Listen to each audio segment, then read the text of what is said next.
નમસ્કાર વિદ્યાર્થી મિત્રો, સારથી સપોર્ટ યુટ્યુબ ચેનલમાં આપ તમામ મિત્રોનું હાર્દિક સ્વાગત છે। તો વિદ્યાર્થી મિત્રો, ઘણા બધા વિદ્યાર્થીઓની આજે કોમેન્ટ આપી કે સાહેબ તમે ધોરણ 11 સમાજશાસ્ત્ર વિષયની બ્લુપ્રિન્ટ તો મૂકી દીધી છે, પણ કયા પ્રકરણમાંથી કયા વિભાગની અંદર પ્રશ્ન પૂછાય છે એ અમને કહો। તો ખાસ એ બધા વિદ્યાર્થીઓની કોમેન્ટને ધ્યાનમાં રાખીને આજનો આ વિડીયો બનાવેલો છે। તો પ્લીઝ વિડીયોને છે લાઇક અને શેર કરવાનું ભૂલતા નહીં। તમારો વધુ સમય નથી લેવો, આપણે આ વિડીયોની શરૂઆત કરીએ।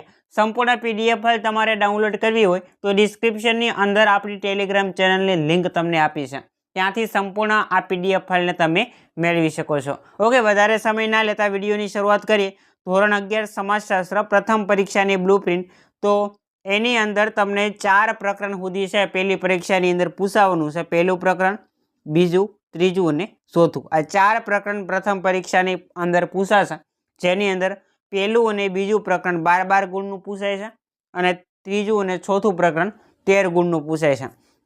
તો ખાસ એ બધા ગુણભારને કવર કરવા માટે તમારે કયા કયા વિભાગ કરવાના છે, તો પહેલા પ્રકરણમાંથી છે કુલ 12 ગુણનું પૂછાય છે, તો એના માટે 5 વિભાગ તૈયાર કરવાના છે।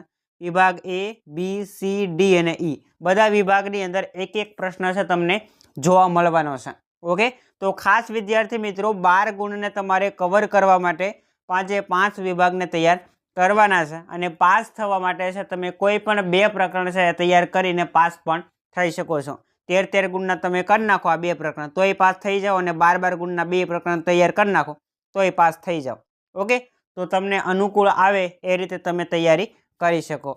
બીજું પ્રકરણ છે એ પણ વિદ્યાર્થી મિત્રો 12 ગુણનું પૂછાય છે, તો એના માટે કુલ 4 વિભાગ તૈયાર કરવાના છે, એ, બી, સી અને ડી, જેમાં વિભાગ એમાં 2 પ્રશ્ન, વિભાગ બીમાં 2, વિભાગ સી ની અંદર 1 પ્રશ્ન આવે છે, પણ આની અંદર જનરલ ગુણભાર છે એટલે આની અંદરથી 2 પ્રશ્ન આવશે, અને વિભાગ ડી ની અંદર 2 પ્રશ્ન આવે છે।